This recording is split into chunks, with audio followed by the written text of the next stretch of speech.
Je m'appelle Marguerite Dubois et j'ai 65 ans. Pendant 40 ans, j'ai habité au 23 rue des Capucins, dans le quartier de la Croix-Rousse, à Lyon. C'était une maison modeste mais charmante, avec des volets bleus et un petit jardin où je cultivais des roses et du thym. Mon mari, François, l'avait acheté l'année de notre mariage. Nous y avons élevé notre fils, Antoine.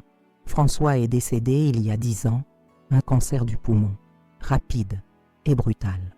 Il n'a pas eu le temps de dire au revoir, pas vraiment. J'ai continué à vivre dans notre maison, entourée de nos souvenirs. Les murs racontaient notre histoire. Les marques au crayon sur le chambranle de la porte de la cuisine, qui mesurait la croissance d'Antoine. Les éraflures sur le parquet du salon où François avait l'habitude de faire glisser son fauteuil pour lire près de la fenêtre. La petite fissure dans le miroir de l'entrée que nous n'avions jamais réparée parce qu'elle nous rappelait la fois où Antoine avait fait rebondir un ballon dans la maison. Je pensais finir mes jours dans cette maison. Quand François est mort, Antoine a insisté pour que je lui transfère la propriété. « C'est pour te protéger, maman », disait-il, « pour éviter les droits de succession, pour simplifier les choses. » J'étais perdue dans mon chagrin et j'ai signé les papiers qu'il me présentait. Je lui faisais confiance. Il était mon fils, mon unique enfant, celui pour qui j'avais tout sacrifié. Antoine s'est marié 3 ans après la mort de son père. Camille était élégante, avec des cheveux parfaitement coiffés et un sourire qui n'atteignait jamais ses yeux. Elle m'appelait « belle maman », avec une pointe d'ironie que je choisissais d'ignorer. Ils habitèrent dans un bel appartement dans le 6e arrondissement, près du parc de la Tête d'Or. Je les voyais pour déjeuner un dimanche par mois. Parfois, Antoine passait me voir brièvement, souvent pour me demander de l'argent. Un petit prêt, maman, qu'il ne remboursait jamais. Ce matin d'octobre, il pleuvait. Une pluie fine qui voilait la ville d'une brume grise. J'étais allée au marché sur la place de la Croix-Rousse, comme chaque jeudi. Dans mon panier, j'avais du pain, des fromages, quelques pommes. J'avais aussi acheté un petit pot de miel de lavande pour Antoine. Il avait toujours adoré ça quand il était enfant. En rentrant, j'ai immédiatement su que quelque chose n'allait pas. La clé ne tournait plus dans la serrure. J'ai essayé plusieurs fois, pensant que l'humidité avait peut-être bloqué le mécanisme. J'ai posé mon panier et j'ai fouillé dans mon sac pour vérifier que j'avais bien la bonne clé. C'était le cas. C'est alors que la porte s'est ouverte. Antoine se tenait là, le visage fermé. Derrière lui, j'ai aperçu Camille et une femme plus âgée que j'ai reconnue comme étant Sylvie, la mère de Camille. « Antoine ?» ai-je demandé confuse. « Qu'est-ce qui se passe ?» Son visage s'est durci d'une manière que je ne lui connaissais pas. « Ce qui se passe, c'est que j'en ai assez de t'entretenir. Cette maison est à moi maintenant et j'ai décidé d'y vivre avec ma famille. »« Ta famille ?» Les mots m'ont frappé comme une gifle. « Mais je suis ta famille. » Il a eu un rire sec qui m'a glacé le sang. « Ma famille, c'est ma femme et sa mère qui a besoin d'un logement. Toi, tu n'es qu'une charge. » J'ai regardé autour de lui. Dans l'entrée, il y avait des cartons, des valises. Ils étaient en train d'emménager. « Mais où vais-je aller ?» ai-je demandé la voix tremblante. Antoine a haussé les épaules, un geste qui effaçait 65 années de vie, 40 années dans cette maison, 25 années à l'élever. « Ce n'est pas mon problème. Tu peux aller dans une maison de retraite ou à la rue, je m'en fiche. » J'ai essayé d'entrer, mais il a bloqué le passage. « Antoine, laisse-moi au moins prendre mes affaires. »« Tes affaires ?» Son ton était moqueur. « Tout ce qui est ici m'appartient. C'est ma maison, tu te souviens? Tu as signé les papiers. » Camille est apparue à côté de lui, un sourire satisfait aux lèvres. « Nous avons mis quelques-uns de tes vêtements dans ce sac. » Elle a désigné un sac en plastique posé sur le pas de la porte. « C'est généreux de notre part, tu ne trouves pas ?» Sylvie est venue les rejoindre, me regardant avec dédain. « Vous devriez être reconnaissante. Mon gendre est bien trop bon avec vous. »« Maintenant, tu vis dans la rue ?» a crié Antoine. « Je vais vivre ici avec ma femme et ma belle-mère. Cette maison est trop petite pour 4 personnes et tu es celle dont on peut se passer. » J'ai reculé d'un pas, choqué par la violence de ses paroles. La pluie s'intensifiait, trempant mes cheveux, mon manteau. Mes tresses et mes mains tremblaient tellement que j'ai fait tomber mon panier. Les pommes ont roulé sur le trottoir mouillé. Le pot de miel s'est brisé. Antoine a ramassé le sac en plastique et me l'a jeté. Puis il a claqué la porte. Je suis restée là, sous la pluie, incapable de bouger. Une voisine est sortie de chez elle et m'a regardée avec inquiétude. C'était Madame Laurent, la femme de Pascal, qui habitait la maison voisine depuis aussi longtemps que moi. « Marguerite, tout va bien ?» a-t-elle demandé en s'approchant. Je n'ai pas pu répondre. Les mots restaient coincés dans ma gorge. Comment expliquer que mon fils venait de me jeter à la rue? Comment dire que j'avais tout perdu en un instant? Elle a vu mon panier renversé, le sac en plastique à mes pieds et mon visage dévasté. Sans poser de questions, elle m'a prise par le bras. « Venez chez nous, vous êtes trempés. » Dans leur salon chaleureux, Pascal m'a tendu une serviette et un thé fumant. J'ai tout raconté, les mots se bousculant entre mes sanglots. Le transfert de propriété après la mort de François, la froideur croissante d'Antoine, et maintenant, cette trahison ultime. « Il ne peut pas faire ça, » a dit Pascal, le visage grave. « C'est votre domicile. »« Légalement, la maison est à lui, » ai-je répondu, la voix brisée. « J'ai signé les papiers. » Pascal a secoué la tête. « Il y a toujours des recours. Je connais un excellent avocat qui pourrait... »« Non, » ai-je dit fermement, surprenant même mes hôtes par mon ton soudain résolu. « Je ne veux pas de procès. Je ne veux pas me battre contre mon propre fils devant les tribunaux. »« Mais alors, que comptez-vous faire ?» a demandé Madame Laurent, inquiète. J'ai regardé par la fenêtre. De l'autre côté de la rue, je pouvais voir ma maison. Non, la maison d'Antoine maintenant. À travers les rideaux que j'avais cousus moi-même, j'apercevais des silhouettes qui s'affairaient, déplaçant des meubles, prenant possession des lieux. Une sensation étrange m'a envahi. Ce n'était pas de la colère, pas exactement. C'était plus froid, plus calme, plus déterminé. Je vais faire ce qu'il faut, ai-je dit doucement. Ce soir-là, Pascal et sa femme m'ont installé dans leur chambre d'amis. J'ai à peine dormi, revivant sans cesse la scène devant ma porte. Les paroles cruelles d'Antoine résonnaient dans ma tête. « Maintenant, tu vis dans la rue ?» Au petit matin, j'ai pris une décision. J'ai emprunté le téléphone de Pascal et j'ai appelé Isabelle Moreau, ma meilleure amie depuis l'école primaire. Elle possédait une petite librairie dans le Vieux-Lyon, la librairie des rêves. Isabelle a toujours été plus qu'une amie. Elle était la sœur que je n'avais jamais eue. « Je passe te prendre dans 1 heure », a-t-elle dit simplement après avoir écouté mon histoire. Quand elle est arrivée, Isabelle n'était pas seule. Claude Bertrand, propriétaire du café du coin où nous prenions notre café chaque samedi, l'accompagnait. Je connaissais Claude depuis des années, un homme discret qui m'avait toujours regardé avec une tendresse particulière que je feignais de ne pas remarquer par respect pour la mémoire de François. « Tu viens chez moi ?» a déclaré Isabelle. « J'ai un petit appartement au-dessus de la librairie. Ce n'est pas grand, mais c'est chaleureux. Je ne peux pas accepter. » ai-je protesté faiblement. Claude a pris ma main. « Marguerite, tu as passé ta vie à aider les autres. Laisse-nous t'aider maintenant. » J'ai regardé ces 2 visages aimants, puis j'ai jeté un dernier coup d'œil à ma maison de l'autre côté de la rue. Antoine était dans le jardin, arrachant mes rosiers pour faire place à je ne sais quoi. « D'accord, » ai-je dit, « mais ce n'est que temporaire. J'ai besoin de réfléchir à ce que je vais faire. » Dans la voiture d'Isabelle, en quittant le quartier qui avait été le mien pendant 4 décennies, j'ai senti une résolution nouvelle se former en moi. Antoine pensait m'avoir tout pris, mais il se trompait. Il me restait quelque chose qu'il ne soupçonnait pas, un secret que je gardais depuis des années, bien avant même la naissance d'Antoine. Un secret qui allait tout changer. Dans le petit appartement au-dessus de la librairie, j'ai ouvert mon sac en plastique, tout ce qu'il me restait de ma vie d'avant. Parmi les quelques vêtements usés que Camille avait daigné me laisser, il y avait une vieille boîte à bijoux. Antoine et sa femme n'y avaient probablement pas prêté attention, pensant qu'elle ne contenait que des babioles sans valeur.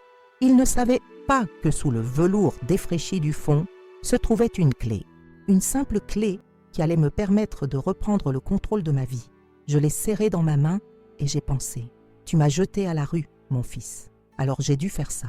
La clé était petite, presque insignifiante, mais elle représentait mon espoir. Je l'ai contemplée longuement dans l'appartement d'Isabelle, laissant mes doigts suivre ses contours familiers. Cette clé ouvrait un coffre à la Banque populaire du Vieux-Lyon, un coffre dont personne ne connaissait l'existence. Pas même François, c'était mon secret, le seul que j'avais gardé pendant toutes ces années de mariage. Le lendemain matin, j'ai demandé à Isabelle de m'accompagner à la banque. Elle a fermé sa librairie pour l'occasion accrochant une petite pancarte fermée exceptionnellement sur la porte vitrée. Nous avons marché le long des rues pavées du Vieux Lyon, passant sous les traboules séculaires, ces passages qui traversent les immeubles et relient les rues entre elles. Le ciel était d'un bleu limpide, contrastant cruellement avec la tempête qui faisait rage en moi. À la banque, un jeune employé m'a regardé avec un mélange de curiosité et de pitié. J'imagine que je n'avais pas fière allure dans mes vêtements froissés, avec mes yeux rougis par les larmes. Mais quand j'ai présenté ma clé et mes papiers d'identité, son attitude a changé. « Madame Dubois », a-t-il dit avec une déférence soudaine. « Bien sûr, suivez-moi. » Dans la salle des coffres, Isabelle est restée en retrait pendant que l'employé m'accompagnait vers le mien. Il m'a laissée seule, comme le veut le protocole. Avec des mains légèrement tremblantes, j'ai inséré la clé et ouvert le coffre. À l'intérieur se trouvait une enveloppe jaunie par le temps. Je l'ai ouverte délicatement en sortant les documents qu'elle contenait.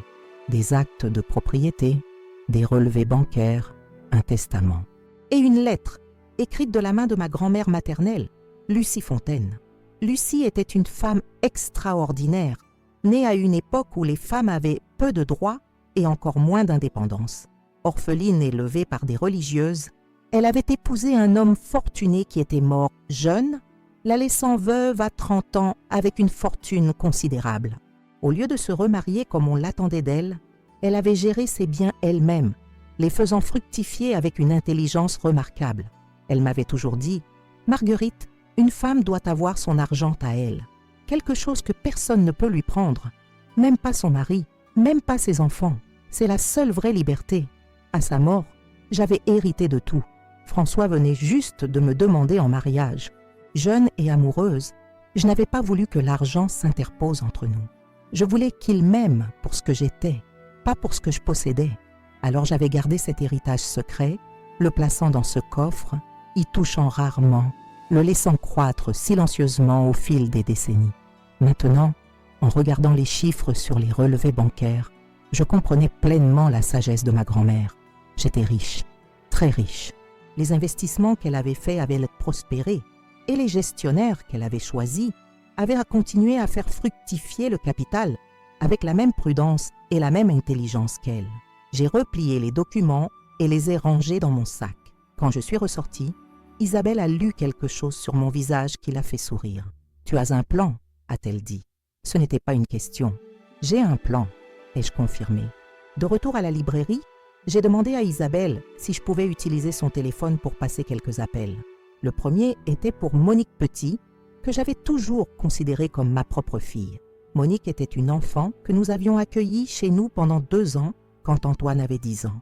Sa mère, une amie proche, était morte d'un cancer, et son père, incapable de gérer son chagrin et la responsabilité d'élever seul une enfant, nous l'avait confiée jusqu'à ce qu'il se remette sur pied. Ces 2 années avaient créé un lien indéfectible entre Monique et moi. Elle m'appelait tante Marguerite, mais dans nos cœurs, notre relation était celle d'une mère et d'une fille. À 40 ans, Monique était devenue une femme d'affaires accomplie, dirigeant une entreprise de conseil en technologie à Paris. « Je prends le premier train », a-t-elle dit dès que je lui ai raconté ce qui s'était passé. Mon deuxième appel était pour Jean-Pierre Fournier, un ancien élève devenu policier. Je l'avais eu dans ma classe quand j'enseignais encore, et il était resté en contact, passant de temps en temps prendre de mes nouvelles. Jean-Pierre avait toujours dit qu'il me devait sa carrière. J'avais été la seule à croire en lui quand tous les autres enseignants l'avaient étiqueté comme un cas désespéré. « Je vais surveiller votre maison, Madame Dubois », a-t-il promis, « et je vais me renseigner discrètement sur les affaires de votre fils. » Mon troisième appel était pour un notaire, Maître Dupont, qui avait été un ami de François. Je lui ai demandé un rendez-vous urgent. 3 jours plus tard, Monique était arrivée de Paris et nous nous étions retrouvés dans le bureau de Maître Dupont. Son étude se trouvait dans un bel immeuble haussmannien près de la place Bellecour. Les murs étaient couverts de bibliothèques remplies de livres de droit et son bureau en acajou massif inspirait confiance et respect. « Madame Dubois, a-t-il dit après avoir écouté mon histoire, ce que votre fils a fait est moralement répréhensible, mais légalement, je crains qu'il soit dans son droit si vous lui avez effectivement transféré la propriété. Je comprends, ai-je dit calmement, mais je ne suis pas venu vous voir pour contester la propriété de la maison. J'ai d'autres projets J'ai alors sorti les documents du coffre et les ai étalés devant lui. Ses yeux se sont écarquillés en les parcourant. Je souhaite créer une fondation, ai-je expliqué. La fondation Lucie Fontaine, du nom de ma grand-mère, elle sera dédiée à aider les personnes âgées, victimes d'abus financiers ou d'abandon familial. Monique a pris ma main dans la sienne, ses yeux brillants de fierté. Et je veux acheter plusieurs propriétés, ai-je poursuivi, dont l'immeuble où se trouve l'appartement de mon fils et de sa femme dans le 6e arrondissement. Maître Dupont a tout sauté, visiblement surpris par cette demande. Vous savez que l'immobilier dans ce quartier est extrêmement cher. L'argent n'est pas un problème, ai-je répondu simplement. Les jours suivants ont été consacrés à mettre mon plan en action. Avec l'aide de Monique, j'ai créé une société d'investissement anonyme, la SCI Fontaine, pour acquérir diverses propriétés sans que mon nom n'apparaisse. Jean-Pierre m'a fourni des informations précieuses sur les activités professionnelles d'Antoine, confirmant mes soupçons. Il avait des problèmes financiers sérieux et s'était engagé dans des pratiques douteuses pour les cacher. Claude, qui s'avérait avoir un passé dans la finance avant d'ouvrir son café, m'a aidé à comprendre les implications de ces découvertes. Ensemble, nous avons élaboré une stratégie qui allait non seulement me permettre de récupérer ce qui m'appartenait moralement, mais aussi de créer quelque chose de significatif qui aiderait d'autres personnes dans ma situation. Un mois après avoir été jeté à la rue, j'ai emménagé dans un charmant appartement à Croix-Rousse, non loin de mon ancienne maison. Il était spacieux, lumineux, avec une terrasse qui offrait une vue imprenable sur Lyon et ses 2 fleuves. Je l'avais meublé simplement mais avec goût, créant un espace qui me ressemblait, chaleureux, accueillant, sans ostentation malgré les moyens dont je disposais désormais. De ma terrasse, je pouvais voir mon ancienne maison. Antoine y avait fait des travaux, coupant mes rosiers, repeignant les volets, effaçant toute trace de notre vie passée. Parfois, je l'apercevais qui partait travailler le matin, l'air préoccupé, marchant d'un pas rapide vers sa voiture. Il ne savait pas que je l'observais. Il ne savait pas non plus que j'étais devenue sa propriétaire, car entre-temps, la SCI Fontaine avait discrètement acquis l'immeuble où se trouvait son appartement dans le 6e arrondissement. Nous avions également racheté plusieurs créances qu'Antoine avait contractées auprès de diverses banques. En théorie, je pouvais désormais augmenter son loyer ou même l'expulser. Je pouvais exiger le remboursement immédiat de ses dettes, mais ce n'était pas mon but. La vengeance immédiate aurait été satisfaisante, certes, mais trop simple, trop évidente. Ce que je voulais, c'était une justice plus subtile, plus profonde, une justice qui ne se contenterait pas de punir Antoine, mais qui transformerait sa trahison en quelque chose de constructif. Un matin, alors que j'étais assise à la terrasse du café du coin avec Claude, j'ai remarqué une femme d'une 30aine d'années qui nous observait depuis la rue. Elle semblait hésitante, comme si elle voulait nous approcher, mais n'osait pas. Claude a suivi mon regard et m'a chuchoté. C'est Sophie Lefebvre. Elle est assistante sociale, spécialisée dans l'aide aux personnes âgées. Elle vient souvent prendre un café ici. J'ai fait un signe de tête à Sophie, l'invitant à se joindre à nous. Elle s'est approchée timidement. « Madame Dubois ?» a-t-elle demandé. « Je suis désolée de vous déranger, mais j'ai entendu parler de votre situation. Je travaille avec beaucoup de personnes qui ont vécu des expériences similaires à la vôtre. Des parents abandonnés par leurs enfants, des aînés forcés de quitter leur domicile. J'ai senti mon cœur se serrer. Asseyez-vous, je vous en prie. » Sophie m'a alors parlé de son travail, des difficultés qu'elle rencontrait, du manque de ressources pour aider efficacement ces personnes vulnérables. Ses yeux brillaient d'une passion authentique, mais aussi d'une frustration palpable face aux obstacles bureaucratiques et financiers qui limitaient son action. « Si seulement nous avions un endroit, » a-t-elle dit avec ferveur, « un lieu où ces personnes pourraient trouver refuge temporairement, le temps de se reconstruire, de trouver des solutions durables. » J'ai échangé un regard avec Claude, qui a hoché imperceptiblement la tête. C'était le signe que j'attendais. « Sophie, » ai-je dit doucement, « que diriez-vous si je vous annonçais que cet endroit va bientôt exister, que la Fondation Lucie Fontaine est en train d'acquérir un immeuble entier qui sera dédié exactement à ce que vous décrivez ?» Ses yeux se sont écarquillés. « Vous êtes sérieuse ?» ?»« Tout à fait sérieuse. Et nous aurons besoin d'une directrice pour ce centre, quelqu'un qui comprend ces problématiques. qui a de l'expérience sur le terrain. Les larmes aux yeux, Sophie a saisi mes mains. Ce serait un rêve. C'est ainsi que le projet du centre Lucie Fontaine est né. L'immeuble que nous avions choisi se trouvait juste en face de mon ancienne maison. Antoine pourrait voir, chaque jour, ce que sa cruauté avait engendré. Non pas une mère brisée vivant dans la misère, mais une force de changement positif dans la communauté. Le centre a ouvert ses portes 6 mois plus tard. Une cérémonie d'inauguration a été organisée, attirant l'attention des médias locaux. J'ai invité tous mes amis, mes anciens collègues, mes voisins, tous sauf Antoine, Camille et Sylvie.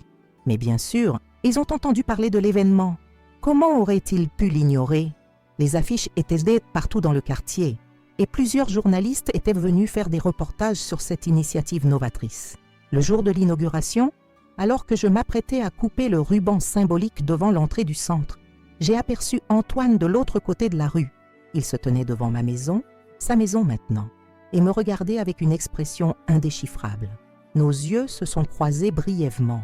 J'ai soutenu son regard sans ciller, puis j'ai délibérément tourné mon attention vers la foule rassemblée pour l'occasion. La fondation Lucie Fontaine, ai-je déclaré d'une voix claire qui portait jusqu'à l'autre côté de la rue, est née d'une expérience personnelle douloureuse. J'ai été abandonnée par ma propre famille, jetée à la rue sans aucune considération pour mes sentiments ou mon bien-être. Un murmure a parcouru l'assistance. Beaucoup connaissaient mon histoire, mais m'entendre la raconter aussi ouvertement était saisissant. Mais au lieu de me laisser détruire par cette trahison, j'ai décidé de la transformer en quelque chose de positif. Ce centre accueillera des personnes qui ont vécu des situations similaires. Il leur offrira non seulement un toit, mais aussi un soutien psychologique, juridique et social pour les aider à reconstruire leur vie. J'ai levé les ciseaux pour couper le ruban. Du coin de l'œil, j'ai vu Antoine faire un pas en avant, comme s'il voulait traverser la rue pour me rejoindre. Puis il s'est ravisé et a reculé dans l'ombre du porche. Le ruban est tombé sous les applaudissements de la foule. Je me suis tournée vers Sophie, qui se tenait à mes côtés en tant que directrice du centre, et je lui ai serré la main pour les photographes. Les flashs ont crépité, immortalisant ce moment de triomphe discret mais profond. Plus tard, lors de la réception qui a suivi dans la grande salle commune du centre, Monique m'a prise à part. « Il est temps de passer à la phase suivante », a-t-elle murmuré à mon oreille. J'ai acquiescé. La fondation n'était que le début.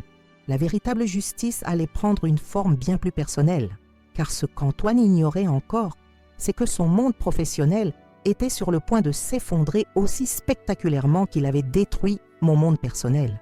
Et cette fois, je ne serais pas une victime impuissante. Je serais l'architecte de sa chute. La phase suivante de mon plan exigeait une préparation minutieuse. Je savais que pour vraiment atteindre Antoine, je devais comprendre son univers professionnel.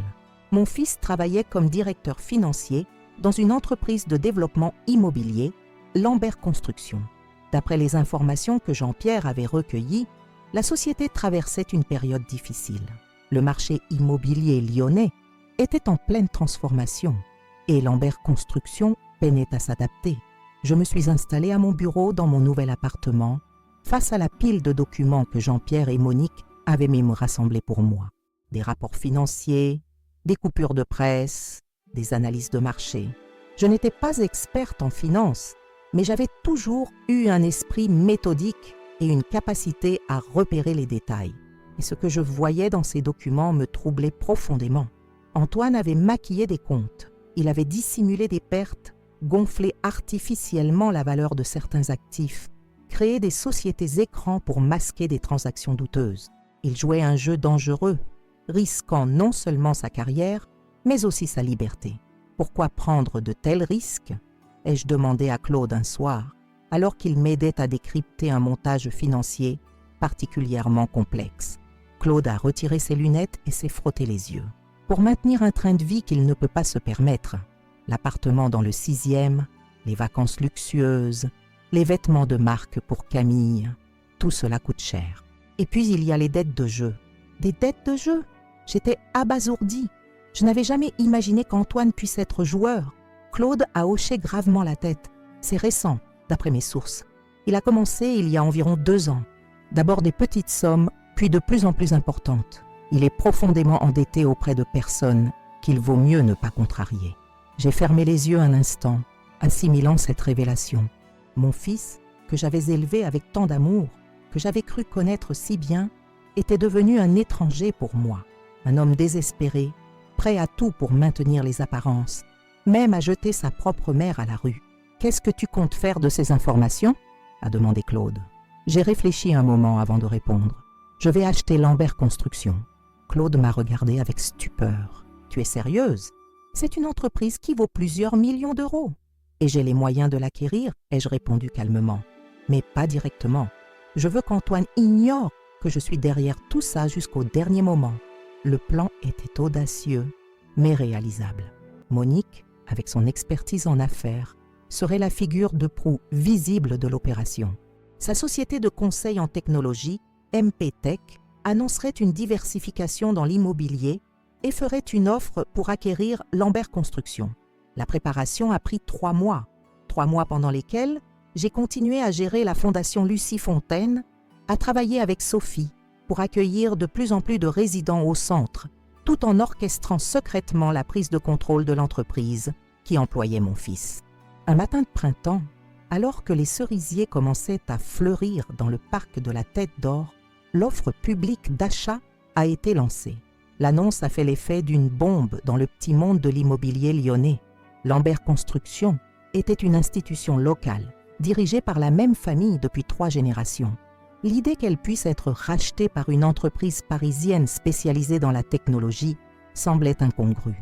Pourtant, l'offre était généreuse, trop généreuse pour être refusée par des actionnaires qui voyaient leurs dividendes diminuer depuis plusieurs années. Robert Lambert, le PDG vieillissant, a tenté de résister, mais la logique financière était implacable.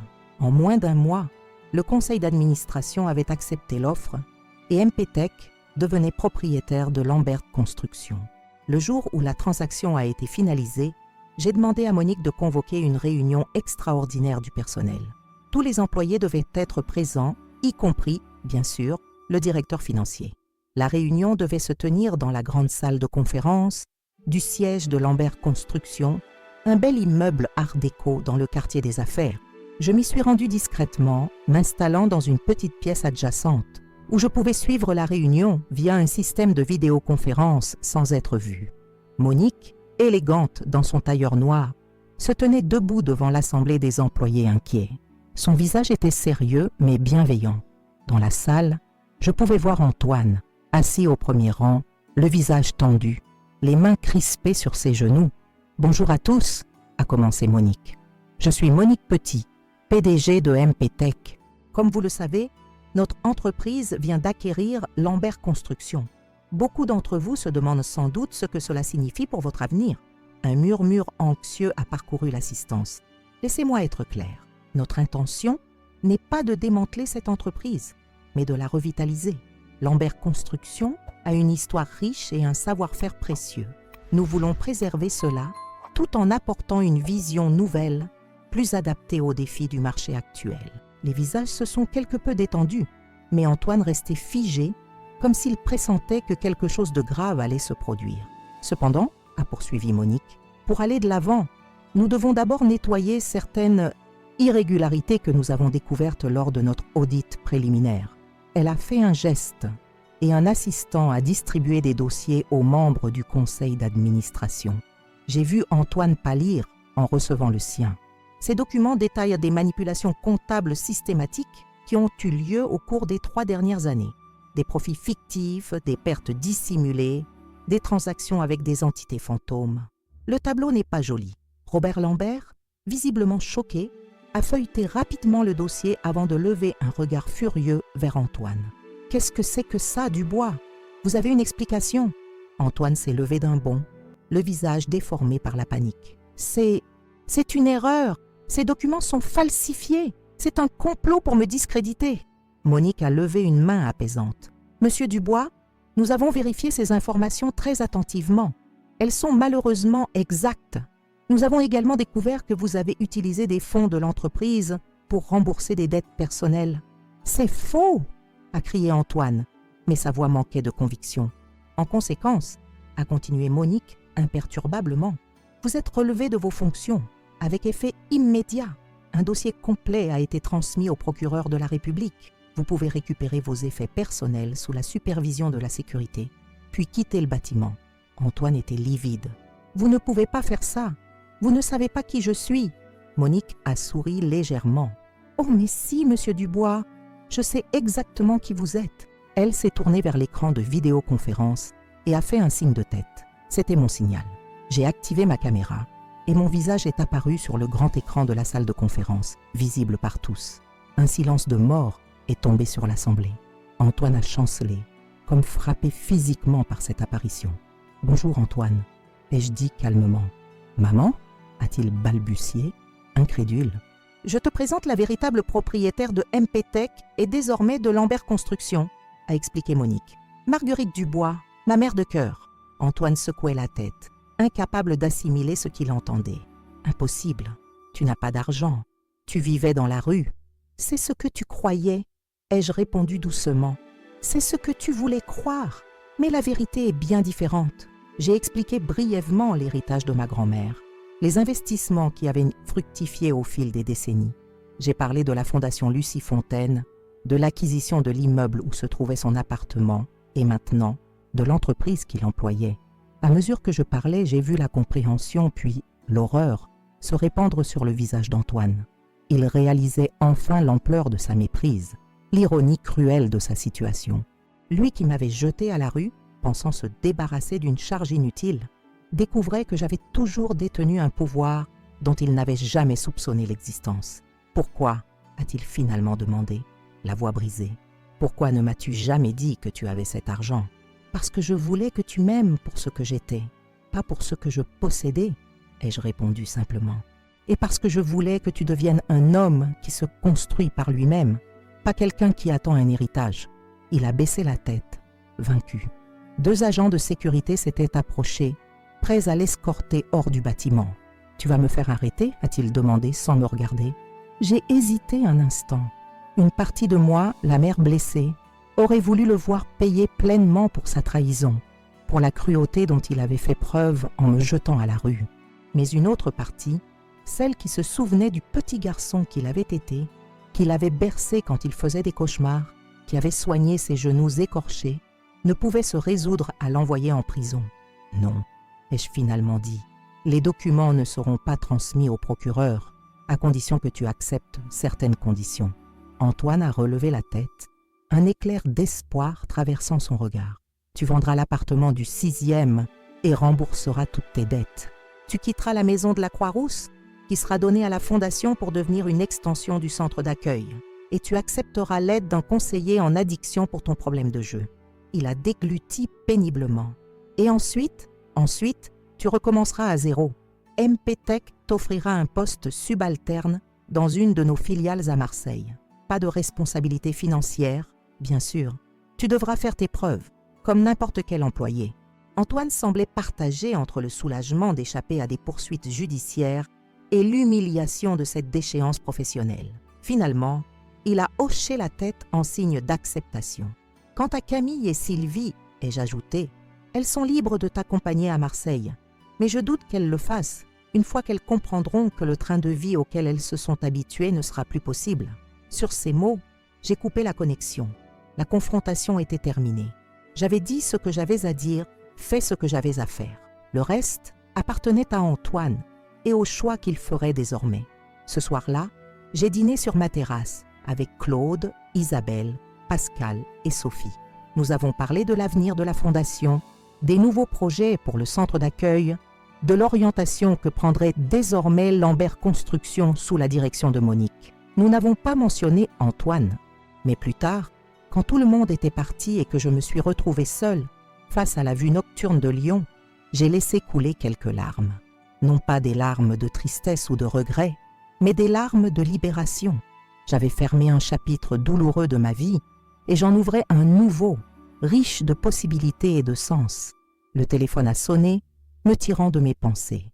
C'était Monique. « Il a signé tous les papiers », a-t-elle annoncé. « Il partira pour Marseille la semaine prochaine. »« Et Camille ?» ai-je demandé, curieuse malgré moi. « Elle a déjà fait ses valises, mais pas pour Marseille. Apparemment, elle retourne vivre chez sa mère, avec qui elle a décidé de partir en croisière pendant quelques mois. Aux frais de qui, je me le demande. J'ai souri tristement. Certaines choses ne changeaient jamais. « Est-ce que tu te sens vengée ?» a demandé Monique après un silence. J'ai réfléchi à cette question. La vengeance avait-elle été mon objectif principal? Au début, peut-être. La douleur d'être rejetée par mon propre fils avait été si vive que j'avais voulu lui faire ressentir la même chose. Mais en cours de route, quelque chose avait changé. Non, pas vengée, ai-je finalement répondu. Restaurée plutôt. J'ai repris le contrôle de ma vie, j'ai créé quelque chose de significatif avec la Fondation, j'ai aidé des personnes qui en avaient ces besoins. La situation d'Antoine n'est que la conséquence naturelle de ses propres actions. Monique a fait un bruit approbateur. Tu sais, quand tu m'as appelé pour me raconter ce qu'il avait fait, j'étais folle de rage. Je voulais le détruire complètement. Mais ta façon de gérer les choses, c'est plus sage, plus digne. L'âge a quelques avantages, ai-je plaisanté doucement. On apprend que la destruction ne construit rien. Après avoir raccroché, je suis restée un long moment sur ma terrasse, contemplant les lumières de la ville. Quelque part là-bas, dans un appartement qu'il devrait bientôt quitter, Antoine faisait face aux ruines de la vie qu'il s'était construite. Et quelque part ailleurs, dans le centre d'accueil qui portait le nom de ma grand-mère, des personnes qui avaient tout perdu trouvaient un nouveau départ. Je suis rentrée à la maison et la serrure avait été changée. Mon fils m'a crié dessus. « Maintenant, tu vis dans la rue. Je vais vivre avec ma femme et ma belle-mère. » Ces mots résonnaient encore en moi, comme une cicatrice qui ne disparaîtrait jamais complètement. Mais maintenant, je pouvais ajouter « Alors, j'ai dû faire ça. J'ai dû me reconstruire et en le faisant, j'ai découvert une force que je ne soupçonnais pas. Cette force, c'était peut-être là le véritable héritage de Lucie Fontaine, bien plus précieux que tout l'argent qu'elle m'avait laissé. Un an s'est écoulé depuis la confrontation avec Antoine. La vie a pris un rythme nouveau, riche et épanouissant. Chaque matin, je me réveille dans mon appartement de la Croix-Rousse avec une énergie que je n'avais pas connue depuis des années. À 66 ans, j'ai découvert une seconde jeunesse, portée par les projets qui m'animent et les personnes extraordinaires qui m'entourent. La Fondation Lucie Fontaine s'est développée au-delà de mes espérances. Ce qui avait commencé comme un simple centre d'accueil pour personnes âgées en difficulté est devenu un véritable réseau de solidarité à travers Lyon. Nous avons ouvert 2 nouveaux centres, l'un à Villeurbanne et l'autre près de la gare de Perrache. Ma maison, celle dont Antoine m'avait chassée, a été transformée en espace communautaire où se déroulent des ateliers, des formations et des événements culturels. Sophie, devenue directrice générale de la Fondation, gère tout cela avec une compétence et une passion qui me remplissent de fierté. Elle a constitué une équipe dévouée, incluant des assistants sociaux, des psychologues, des conseillers juridiques et des animateurs culturels. Ensemble, ils ont créé un modèle d'accompagnement qui commence à être reconnu au niveau national. Un mardi matin de septembre, alors que je prenais mon café sur ma terrasse, j'ai reçu un appel de Pascal Laurent. « Marguerite, a-t-il dit, la voix animée d'une excitation inhabituelle. Tu devrais allumer la télévision. France 3 Rhône-Alpes fait un reportage sur la Fondation. J'ai allumé précipitamment mon téléviseur, juste à temps pour voir Sophie, élégante et posée, répondre aux questions d'une journaliste dans le jardin de mon ancienne maison. La Fondation Lucie Fontaine est née d'une histoire personnelle, expliquait Sophie. Notre fondatrice, Marguerite Dubois, a elle-même vécu l'expérience traumatisante d'être mise à la rue par sa propre famille. Au lieu de se laisser abattre, elle a transformé cette épreuve en une opportunité d'aider les autres. La caméra montrait ensuite les différents espaces du centre, la cuisine commune, où des résidents préparaient ensemble le repas du midi, la bibliothèque, où une ancienne professeure de littérature animait un club de lecture, le jardin thérapeutique que nous avions créé là où se trouvaient autrefois mes rosiers. Aujourd'hui, poursuivait Sophie, nous accompagnons plus de 60 personnes à travers nos 3 centres. Certaines ne restent que quelques semaines, le temps de trouver une solution durable. D'autres vivent ici plusieurs mois, voire plus d'1 an, pendant qu'elles reconstruisent leur vie. La journaliste a alors demandé « Pouvons-nous rencontrer Madame Dubois, la fondatrice ?» Sophie a souri. Malheureusement, Marguerite est très discrète. Elle préfère rester en coulisses et laisser la lumière sur ceux que nous aidons plutôt que sur elle-même. J'ai éteint le téléviseur, émue et un peu gênée par cette soudaine notoriété. Je préférais effectivement l'anonymat, laissant Sophie et son équipe représenter la fondation. Ma satisfaction venait du travail accompli, pas de la reconnaissance publique. Mon téléphone a sonné à nouveau. Cette fois, c'était Claude. « Tu as vu le reportage ?» a-t-il demandé sans préambule. « Oui », ai-je répondu. C'était étrange de voir notre travail ainsi exposé. « Tu devrais être fier », a-t-il dit doucement. « Tu as créé quelque chose d'extraordinaire à partir d'une terrible injustice. Nous l'avons créé ensemble », ai-je corrigé. Sans toi, sans Isabelle, sans Pascal, sans Monique, rien de tout cela n'aurait été possible. Il y a eu un silence, puis Claude a repris, d'une voix différente, plus hésitante. « Marguerite, je me demandais, accepterais-tu de dîner avec moi ce soir?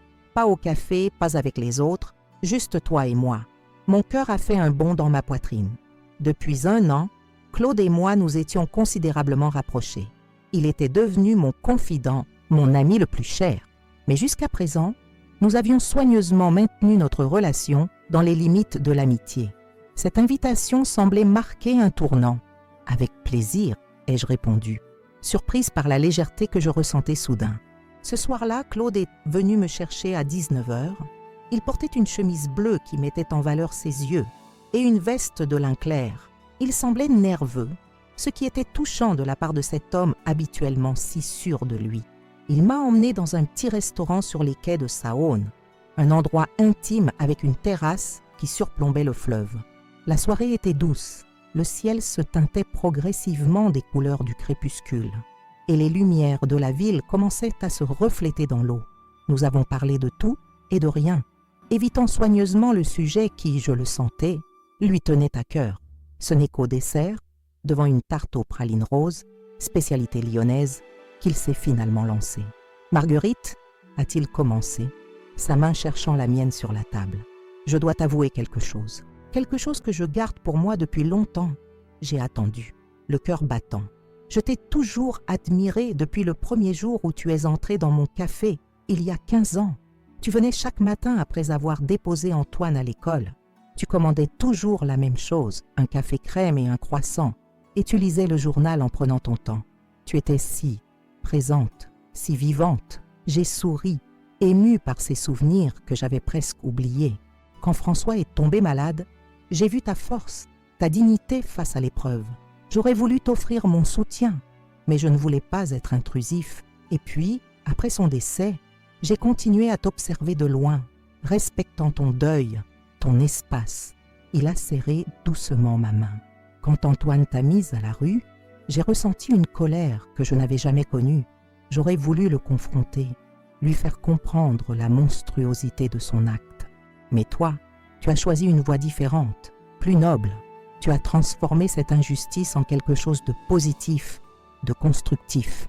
Claude a pris une profonde inspiration. Ce que j'essaie de te dire, maladroitement, c'est que je t'aime, Marguerite. Je t'ai aimée en silence pendant des années. Et aujourd'hui, je me demande si tu pourrais envisager de partager plus que des projets et des idéaux avec moi. J'ai senti des larmes monter à mes yeux. Depuis la mort de François, je n'avais jamais envisagé de refaire ma vie sentimentale. J'avais 66 ans, j'étais grand-mère, même si mon petit-fils, le fils d'Antoine et Camille, m'était pratiquement étranger. L'idée d'une nouvelle relation amoureuse semblait appartenir à un passé lointain. Et pourtant, face à cet homme bon et sincère qui me regardait avec tant d'espoir, j'ai senti quelque chose s'ouvrir en moi, une possibilité à laquelle je n'avais pas osé penser. « Claude », ai-je répondu doucement. La vie nous réserve décidément bien des surprises. Il y a 1 an, j'étais dans la rue, sans rien. Aujourd'hui, je découvre que j'ai plus que je n'aurais jamais imaginé, y compris la chance d'être aimée à nouveau. Son visage s'est illuminé d'un espoir contenu. Est-ce que cela signifie que j'aimerais explorer cette possibilité avec toi? Oui, doucement, à notre rythme. Nous avons tous les deux vécu suffisamment longtemps pour savoir que rien ne presse. Nous avons terminé la soirée en marchant le long des quais, main dans la main comme des adolescents, parlant de nos vies, de nos espoirs, de nos craintes aussi. Pour la première fois depuis longtemps, j'ai ressenti cette légèreté particulière, ce mélange d'excitation et d'appréhension qui caractérise les débuts d'une histoire d'amour. Les semaines suivantes ont été comme un rêve éveillé. Claude et moi avons pris notre temps, nous découvrant mutuellement avec la patience et la sagesse que l'âge nous avait apporté. Nous partagions des dîners, des promenades, des concerts. Il m'a fait redécouvrir Lyon, sa ville natale, qu'il connaissait intimement, m'emmenant dans des endroits secrets que même après 40 ans ici, je n'avais jamais visités. Un matin d'octobre, alors que nous prenions le petit déjeuner sur ma terrasse, mon téléphone a sonné. C'était un numéro que je ne connaissais pas, avec l'indicatif de Marseille. J'ai hésité avant de répondre. « Allô, maman ?» La voix d'Antoine était presque méconnaissable, plus douce, moins assurée qu'autrefois. J'ai senti mon corps se raidir. Claude m'a lancé un regard inquiet et j'ai articulé silencieusement « Antoine » pour le rassurer. « Oui, c'est moi », ai-je répondu, m'efforçant de garder une voix neutre. « Je ne sais pas trop par où commencer », a-t-il dit après un silence. « Comment vas-tu » La banalité de cette question après tout ce qui s'était passé était presque comique. « Je vais bien, merci. Et toi ?»« Ça va, mieux. J'ai suivi une thérapie pour mon addiction au jeu. Ça fait 8 mois que je n'ai pas joué. »« C'est bien ?» ai-je dit sincèrement. Malgré tout ce qu'il m'avait fait, je ne pouvais m'empêcher de me réjouir de ses progrès. « Je travaille toujours pour la filiale de MP Tech », a-t-il poursuivi. « Je suis assistant comptable maintenant. C'est différent, mais je me rends compte que j'aime ce travail plus simple, avec moins de pression. » J'ai attendu, sentant qu'il y avait autre chose, quelque chose de plus difficile à dire. « Camille est partie », a-t-il finalement lâché. Elle a demandé le divorce quand elle a compris que je ne retrouverai jamais mon ancien statut. Elle est retournée vivre à Lyon avec sa mère. Je suis désolée, ai-je dit, et je l'étais vraiment. Malgré ce que je pensais de Camille, je savais que cette séparation devait être douloureuse pour lui. Il y a eu un autre silence, puis Antoine a pris une inspiration audible. « Maman, je t'appelle parce que je voulais te demander pardon. Ce que je t'ai fait, c'était impardonnable. Je ne m'attends pas à ce que tu me pardonnes, mais je voulais que tu saches que je réalise pleinement la gravité de mes actes. » J'ai fermé les yeux, sentant des émotions contradictoires me submerger. La colère était toujours là, bien sûr, la blessure aussi, mais il y avait autre chose, un soulagement inattendu d'entendre enfin ces mots. « Qu'est-ce qui t'a fait changer ?» ai-je demandé, curieuse de comprendre ce revirement. « La thérapie, en partie, » a-t-il répondu. « Mais aussi, il y a 3 mois, j'ai vu un reportage à la télévision sur la Fondation Lucie Fontaine. J'ai vu ce que tu avais créé à partir de ma cruauté. J'ai compris que tu avais transformé la souffrance en quelque chose de beau, alors que moi, j'avais transformé mes privilèges en catastrophe. » Sa voix s'est brisée. Et puis, il y a eu cet homme, au centre de Perrache, un résident qui témoignait. Il a raconté comment son fils l'avait mise à la rue, exactement comme je l'avais fait avec toi. En l'écoutant, j'ai soudain vu la situation de ton point de vue. J'ai ressenti ta douleur, ta peur, ton abandon. Et j'ai eu honte, tellement honte. J'ai laissé couler mes larmes, sans chercher à les cacher, bien que Claude ne puisse les voir au téléphone. Il s'était rapproché de moi et avait posé une main réconfortante sur mon épaule. « Antoine, ai-je finalement dit, le pardon n'est pas quelque chose qu'on accorde en un instant. C'est un processus. Je ne peux pas te dire aujourd'hui que je te pardonne complètement, mais je peux te dire que j'entends ta sincérité et que je suis ouverte à l'idée de reconstruire petit à petit une relation. » Il a laissé échapper un son qui ressemblait à mi-chemin entre un sanglot et un rire de soulagement. « C'est déjà beaucoup plus que ce que je mérite. Merci, maman. » Nous avons parlé encore un peu, échangeant des nouvelles de façon plus légère. Il m'a parlé de son petit appartement à Marseille, de son chat qu'il avait adopté dans un refuge, de ses cours du soir pour compléter sa formation en comptabilité. Je lui ai parlé de la fondation, de mes amis, mais pas encore de Claude. C'était trop tôt, trop personnel. Avant de raccrocher, il a demandé timidement « Est-ce que je pourrais venir te voir un jour ?» Pas tout de suite, je comprends que ce serait précipité, mais peut-être, pour Noël, j'ai réfléchi un moment.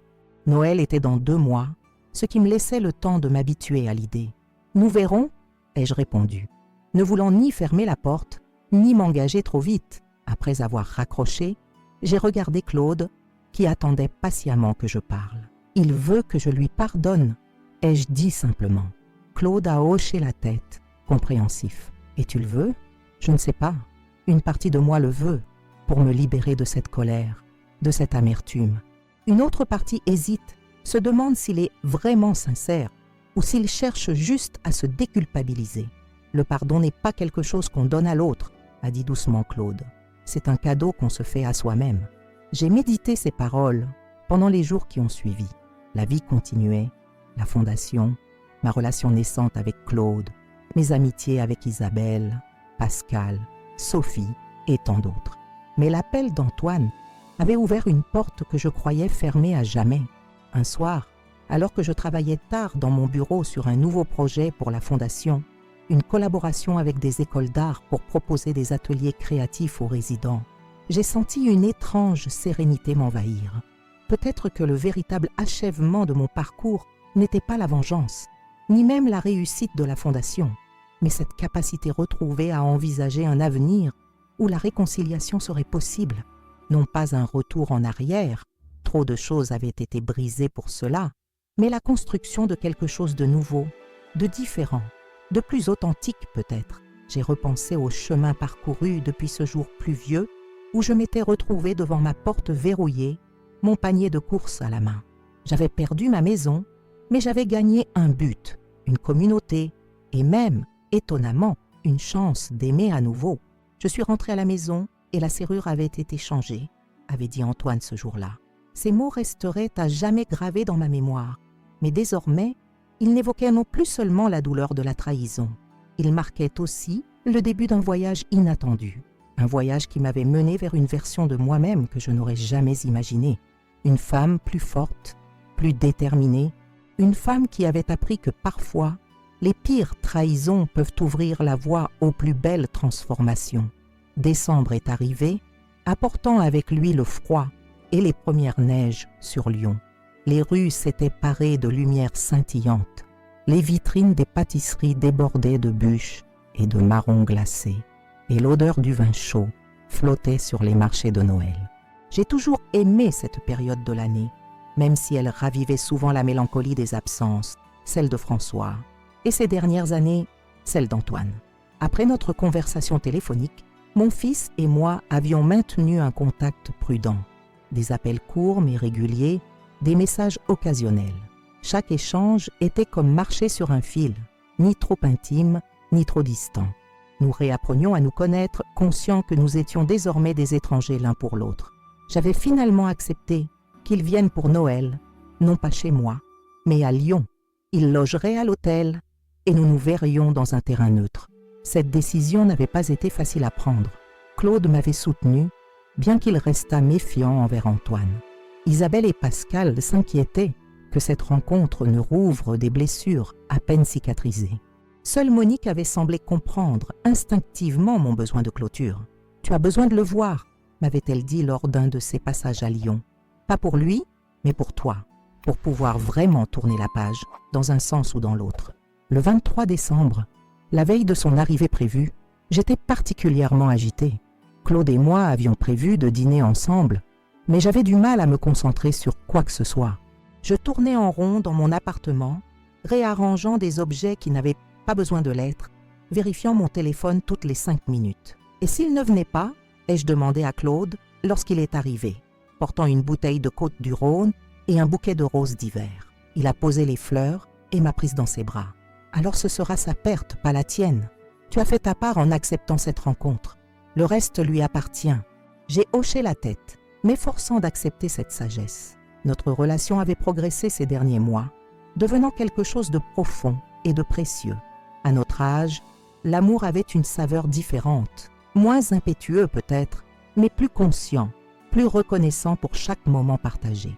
Nous avions dîné tranquillement, évitant délibérément le sujet d'Antoine, pour parler plutôt de la soirée de Noël que la Fondation organisait le lendemain pour ses résidents et ses bénévoles. Sophie avait tout prévu, un repas festif, des musiciens, des cadeaux pour chacun. Je devais y faire une brève apparition avant de rencontrer Antoine. Le sommeil m'a fui cette nuit-là. Je me suis levée avant l'aube et me suis installée sur ma terrasse malgré le froid, emmitouflée dans une couverture, regardant les lumières de la ville s'éteindre progressivement à mesure que le jour se levait. Lyon s'éveillait sous un ciel pâle promettant de la neige. La journée a passé dans un brouillard d'anxiété et d'anticipation. J'ai assisté à la fête de la Fondation, échangeant des vœux et des sourires avec les résidents et l'équipe, mais mon esprit était ailleurs. À 15 heures, je me suis excusée et j'ai pris un taxi pour le Café des Jacobins, où j'avais convenu de retrouver Antoine. J'étais en avance, bien sûr. J'ai choisi une table près de la fenêtre, commandé un thé que je n'ai pas touché et j'ai attendu, le cœur battant. À l'extérieur, la neige avait commencé à tomber, saupoudrant les passants et les toits d'une fine couche blanche. À 16 heures précises, la porte du café s'est ouverte et Antoine est entré. Je l'ai reconnu immédiatement, mais il était tellement changé que j'ai eu un moment de confusion. Il avait maigri, ses joues s'étaient creusées et ses cheveux commençaient à grisonner aux tempes. Un détail qui m'a frappé, car à 43 ans, il semblait soudain bien plus proche de la vieillesse que dans mon souvenir. Il m'a cherché du regard et quand nos yeux se sont croisés, j'ai vu une émotion complexe traverser son visage, de l'appréhension, de la honte, mais aussi une sorte de détermination. Il s'est approché lentement, comme s'il craignait que je ne m'enfuis. « Bonjour maman », a-t-il dit doucement. « Bonjour Antoine ». Ma voix était plus ferme que je ne l'aurais cru. Il est resté debout, maladroitement, ne sachant visiblement pas s'il devait m'embrasser, me serrer la main ou simplement s'asseoir. J'ai résolu son dilemme en lui indiquant la chaise en face de moi. Un silence gêné s'est installé, tandis qu'il retirait son manteau et s'asseyait. J'ai remarqué qu'il portait une chemise simple et un pull que je ne connaissais pas. Des vêtements modestes, loin des costumes sur mesure qu'il affectionnait autrefois. « Tu as fait bon voyage ?» ai-je finalement demandé, m'accrochant à cette banalité comme à une bouée de sauvetage. « Oui, merci. Le train était à l'heure. » Il a hésité puis a ajouté « C'est étrange de revenir à Lyon. Je n'y suis pas retourné depuis qu'il avait été contraint de partir pour Marseille, après avoir tout perdu. » Il n'a pas terminé sa phrase, mais nous savions tous les deux ce qu'il voulait dire. La serveuse est venue prendre sa commande. Un café noir, sans sucre, un autre changement. Il prenait toujours son café avec 2 sucres avant. « Tu as l'air en forme », a-t-il dit quand la serveuse est partie. « La fondation te réussit. »« Ce n'est pas seulement la fondation », ai-je répondu, décidant d'être honnête dès le début. « J'ai rencontré quelqu'un, Claude Bertrand. Il possède un café dans le quartier où j'habitais, où nous habitions. » Une ombre a traversé son visage. Surprise, peut-être jalousie, mais il s'est vite ressaisi. « Je suis content pour toi. Vraiment. » Il semblait sincère, ce qui m'a un peu détendu. « Et toi, comment est ta vie à Marseille ?» ai-je demandé. Il a esquissé un sourire triste. « Différente, plus simple. J'habite un petit 2 pièces près du Vieux-Port. Je travaille beaucoup, mais le rythme est moins frénétique qu'avant. J'apprends à vivre avec moins. Et Camille, le divorce est prononcé ?» Il a hoché la tête. « Depuis 3 mois. Elle a obtenu la garde de Lucas, bien sûr. Je le vois un week-end par mois quand ils viennent à Marseille. Sa mère a une résidence secondaire là-bas. Lucas, mon petit-fils de 7 ans, que je connaissais à peine. Une autre victime collatérale de cette histoire. Comment va-t-il ? ai-je demandé doucement. Il grandit vite. Il est intelligent, curieux. Il me demande parfois pourquoi il n'a pas de grand-mère comme ses amis. Antoine a baissé les yeux. Je ne sais jamais quoi lui répondre. J'ai senti une douleur sourde dans ma poitrine. Cet enfant innocent, privé de sa grand-mère à cause des actions de son père. Tu pourrais lui dire la vérité, ai-je suggéré. Une version adaptée à son âge, bien sûr. Mais les enfants comprennent plus qu'on ne le croit. Antoine a levé les yeux, surpris. Tu voudrais le rencontrer ? J'ai réfléchi un instant. Peut-être, pas immédiatement. Mais un jour, oui, j'aimerais connaître mon petit-fils. Quelque chose s'est détendu entre nous après cet échange. La conversation est devenue plus fluide, moins crispée. Nous avons parlé de son travail, de la fondation, des petits détails quotidiens qui constituent une vie. Nous avons soigneusement évité les sujets douloureux, la maison, l'argent, la trahison, mais ils étaient là, comme des fantômes invisibles autour de notre table. Finalement, après une 2e tasse de café pour lui et un thé pour moi, Antoine a pris une profonde inspiration. « Maman, je dois te dire quelque chose d'important. » Son visage était devenu grave, presque solennel. « Je ne suis pas venue seulement pour te voir. J'ai une proposition à te faire. J'ai senti une alarme s'allumer en moi. Une proposition? Voulait-il de l'argent? Un emploi mieux rémunéré? Une place dans ma vie reconstruite? Je t'écoute, ai-je dit prudemment. Il a sorti de sa poche une enveloppe qu'il a posée sur la table entre nous. Ce sont les papiers de la maison. Je veux te la rendre. J'ai fixé l'enveloppe, stupéfaite. Me la rendre? Mais je sais qu'elle fait partie de la fondation maintenant, a-t-il poursuivi rapidement. Je ne te demande pas de me la redonner. Ce que je veux dire, c'est que je veux légalement la remettre à ton nom. Puis tu pourras en faire don à la fondation toi-même, si c'est ce que tu souhaites. Pourquoi? Ai-je demandé, incapable de comprendre sa motivation. Parce que c'est la bonne chose à faire. Parce que cette maison n'aurait jamais dû cesser d'être la tienne. Sa voix s'est brisée légèrement. Parce que je veux que, quand Lucas me demandera pourquoi il n'a pas de grand-mère, je puisse lui raconter non seulement comment j'ai fait la plus grande erreur de ma vie, mais aussi comment j'ai essayé, au moins un peu, de la réparer. Je suis restée silencieuse, assimilant ses paroles. Après tout ce temps, après tout ce qui s'était passé, ce geste symbolique, car c'était bien ce qu'il était, la maison appartenant déjà effectivement à la fondation, me touchait profondément. « Tu n'as pas besoin de décider maintenant », a-t-il ajouté, voyant mon hésitation. « Prends le temps d'y réfléchir. Les papiers sont prêts, il suffit de les signer devant un notaire. » J'ai finalement pris l'enveloppe et l'ai glissée dans mon sac. « Merci Antoine, je vais y réfléchir. » Nous sommes sortis du café peu après. La neige tombait plus fort maintenant, transformant la place des Jacobins en un tableau hivernal. Nous nous sommes arrêtés sous l'auvent du café, incertains de la façon dont nous devions nous quitter. « Combien de temps restes-tu à Lyon ?» ai-je demandé. « Jusqu'à demain soir. Je reprends le travail le 26. » J'ai hésité un instant, puis j'ai pris ma décision. « Voudrais-tu venir déjeuner chez moi demain? Pour Noël, Claude sera là, et peut-être Isabelle et Pascal, des amis proches. » Son visage s'est illuminé d'une surprise joyeuse. « J'aimerais beaucoup, oui. Merci. » Nous nous sommes quittés avec une brève accolade maladroite, promettant de nous retrouver le lendemain. En rentrant chez moi, j'ai appelé Claude pour lui raconter notre rencontre et l'inviter pour le déjeuner du lendemain. Il a accepté sans hésitation, comprenant l'importance de ce moment pour moi. Le jour de Noël s'est levé sur une Lyon transformée en paysage de cartes postales. La neige avait cessé durant la nuit, laissant la ville immaculée sous un ciel d'un bleu limpide. J'ai passé la matinée à préparer le repas. Un chapon au marron, des cardons à la moelle, un plat typiquement lyonnais, une bûche que j'avais commandée chez mon pâtissier préféré. Claude est arrivé tôt pour m'aider, apportant du champagne et cette présence calme et rassurante qui était devenue si essentielle à ma vie. À midi, la sonnette a retenti. J'ai ouvert la porte pour trouver Antoine, les bras chargés de paquets, l'air à la fois nerveux et plein d'espoir. « Joyeux Noël, maman !» a-t-il dit doucement. « Joyeux Noël, Antoine. Entre, je t'en prie. » Il a franchi le seuil avec précaution, comme s'il entrait dans un lieu sacré. Ses yeux ont parcouru mon appartement, s'arrêtant sur les photos encadrées, dont plusieurs de la fondation mais aucune de lui, les livres soigneusement rangés, les meubles élégants mais simples que j'avais choisis. Claude est apparu à la porte de la cuisine, s'essuyant les mains sur un torchon. « Bonjour Antoine, je suis Claude Bertrand. » Les deux hommes se sont serrés la main, se jaugeant mutuellement. Il y avait une tension palpable, mais aussi un respect réciproque qui m'a rassuré. Le déjeuner s'est déroulé dans une atmosphère étrange, pas tout à fait détendue, mais pas non plus hostile. Nous avons parlé de sujets neutres, la météo, la cuisine lyonnaise, les livres récents que nous avions lus. Antoine s'est montré poli, attentif, presque humble, si différent de l'homme arrogant qu'il était devenu ces dernières années. Après le dessert, alors que Claude préparait le café, Antoine m'a demandé s'il pouvait me parler en privé. Nous nous sommes retirés sur ma terrasse, malgré le froid.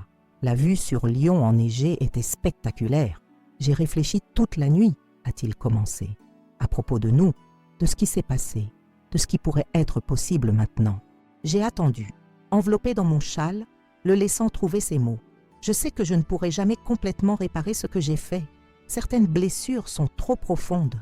Il a regardé au loin, vers la colline de Fourvière couronnée par sa basilique. Mais je me demandais si tu accepterais que j'aide à la fondation, d'une manière ou d'une autre. Pas avec de l'argent, je n'en ai plus, mais peut-être avec mon temps, mes compétences. Sa proposition m'a surprise. Tu voudrais travailler pour la fondation. Pas nécessairement travailler, pas au sens traditionnel, mais contribuer, oui, peut-être en aidant avec la comptabilité ou en donnant des cours de gestion financière aux résidents qui veulent peut-être se reconstruire professionnellement. Quelque chose qui utiliserait mes compétences pour une bonne cause. J'ai considéré son offre. L'idée qu'Antoine puisse transformer ses talents, autrefois utilisés de façon si égoïste, en quelque chose de bénéfique pour les autres, avait une certaine poésie. Ce serait à distance, bien sûr, a-t-il ajouté rapidement. Je resterai à Marseille, mais je pourrais venir à Lyon une fois par mois peut-être, pour des sessions en personne. Et Lucas, ai-je demandé, comment cela s'intégrerait-il avec tes visites? Il a hésité. En fait, je pensais, si tu es d'accord, que ce pourrait être une occasion pour lui de te rencontrer, progressivement, sans pression. J'ai senti mon cœur se serrer à cette idée. Mon petit-fils, cet enfant que je connaissais uniquement par quelques photos qu'Antoine m'avait montrées la veille, je vais y réfléchir, ai-je finalement répondu. Et j'en parlerai avec Sophie et l'équipe de la Fondation. Ce n'est pas une décision que je peux prendre seule. Il a acquiescé, compréhensif. Bien sûr, prends tout le temps dont tu as besoin. Nous sommes restés un moment en silence, contemplant la ville. Puis Antoine a sorti un petit paquet de sa poche. C'est pour toi, un cadeau de Noël. J'ai déballé le paquet avec précaution. À l'intérieur se trouvait un petit médaillon en argent. Je l'ai ouvert pour découvrir une minuscule photo de Lucas d'un côté et de l'autre, une photo ancienne. Moi tenant Antoine bébé dans mes bras. « Où as-tu trouvé cette photo ?» ai-je demandé ému, dans un album que j'avais emporté quand j'ai quitté Lyon. C'est la seule chose personnelle que j'ai gardée. J'ai refermé le médaillon et l'ai serré dans ma main. Ce petit objet représentait à la fois le passé perdu et un possible avenir, un lien fragile, mais réel entre 3 générations. « Merci », ai-je dit simplement. Nous sommes rentrés à l'intérieur, où Claude nous attendait avec le café. Le reste de l'après-midi s'est écoulé paisiblement. Antoine est parti vers 18h, nous laissant avec des promesses de rester en contact et des projets vagues mais pleins d'espoir. Après son départ, Claude et moi nous sommes installés devant la cheminée, blottis l'un contre l'autre sur le canapé. « Alors ?» a-t-il demandé doucement. « Comment te sens-tu » J'ai réfléchi à cette question. Comment me sentais-je vraiment? Il y avait tant d'émotions mêlées, soulagement, mélancolie, espoir prudent et quelque chose d'autre, quelque chose qui ressemblait à de la paix. « Je me sens en paix », ai-je finalement répondu. Pas complètement, peut-être, pas parfaitement, mais suffisamment pour avancer. Claude a embrassé mon front. « Tu es une femme extraordinaire, Marguerite Dubois. Tu as transformé une terrible injustice en quelque chose de beau et de significatif. Et maintenant, tu trouves la force de reconstruire des ponts que beaucoup auraient définitivement brûlés. » J'ai souri, touché par ces paroles. La vie est trop courte pour la rancune éternelle. J'ai appris cela en cours de route. En regardant les flammes danser dans la cheminée, j'ai repensé à ce jour pluvieux où tout avait basculé. Je suis rentré à la maison et la serrure avait été changée. Ces mots qui avaient déclenché un voyage imprévisible et transformateur. J'avais perdu ma maison, mais j'avais gagné un but, une communauté, un nouvel amour. Et peut-être, avec le temps, retrouverai-je aussi une forme de relation avec mon fils et mon petit-fils. La neige continuait de tomber doucement dehors, couvrant la ville d'un manteau blanc immaculé, comme cette neige qui effaçait les contours familiers pour créer un paysage nouveau. Le temps avait transformé ma colère en quelque chose de plus nuancé, de plus sage. Ce n'était pas un pardon complet. Certaines blessures étaient trop profondes pour être entièrement guéries, mais c'était un début. Une ouverture vers un avenir où la réconciliation, sous une forme ou une autre, devenait possible.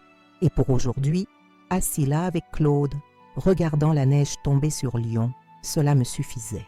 Voilà comment mon histoire s'est déroulée.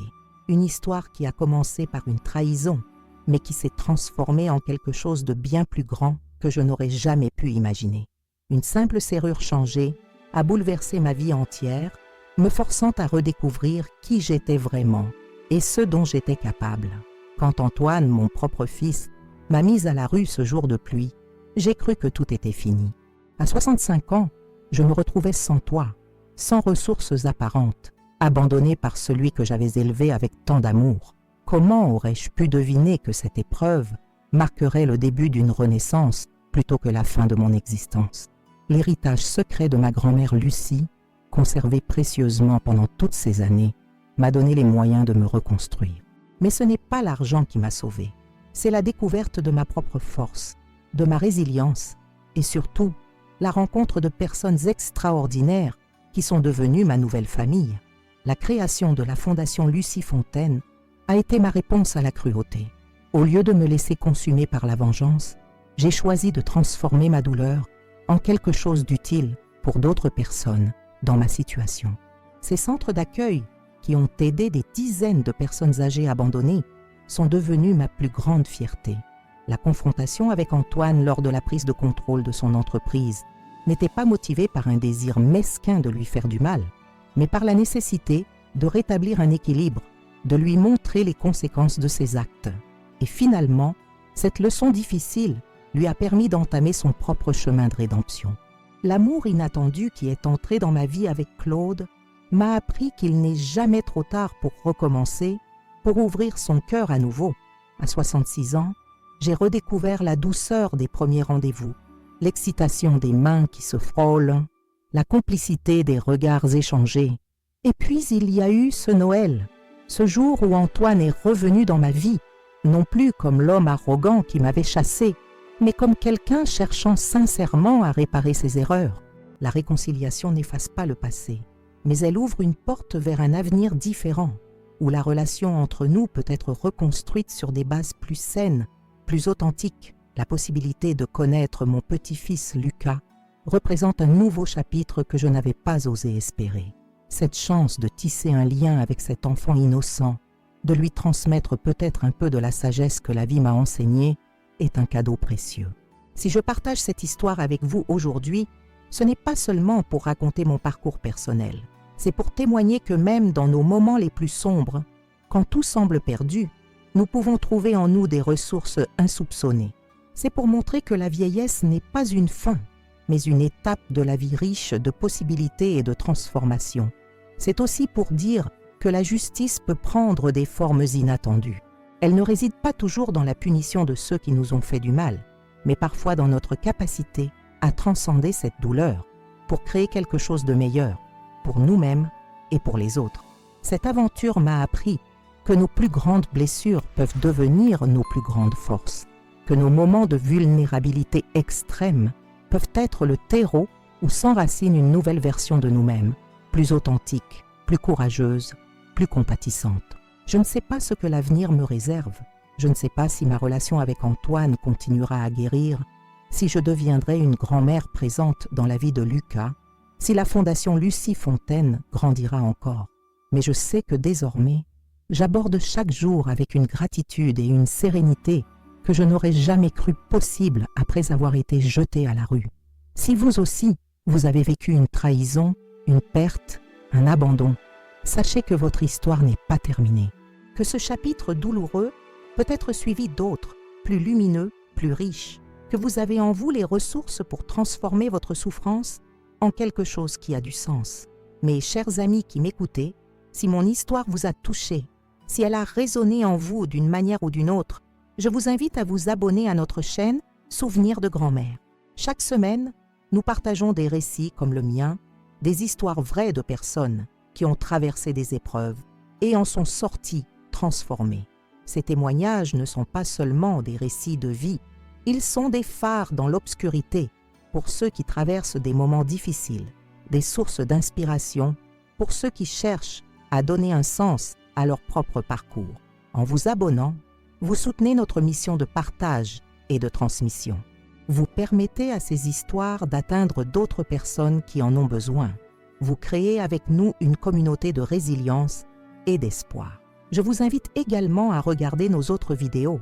Vous y découvrirez des récits tout aussi poignants, tout aussi porteurs de sens que le mien, des histoires de courage, de pardon, de renaissance, racontées par ceux qui les ont vécues. Vos commentaires sont précieux pour nous. Ils témoignent de l'impact de ces récits, ils créent des ponts entre les expériences, ils nourrissent cette conversation essentielle sur la résilience humaine. Alors n'hésitez pas à partager vos réflexions, vos émotions, peut-être même votre propre histoire en commentaire. Notre chaîne est entièrement financée par vos contributions. Si vous le pouvez, Nous vous serions infiniment reconnaissants de nous soutenir via la fonction « Merci » disponible sous cette vidéo. Votre don, même modeste, nous aide à couvrir les frais de production, de montage, de déplacement pour recueillir ces témoignages précieux. Il nous permet de continuer à publier des vidéos quotidiennes, à toucher plus de personnes, à élargir notre communauté. Ce soutien financier est vital pour la pérennité de notre travail. Sans lui, nous ne pourrions pas maintenir la qualité et la régularité de nos publications. Chaque contribution compte.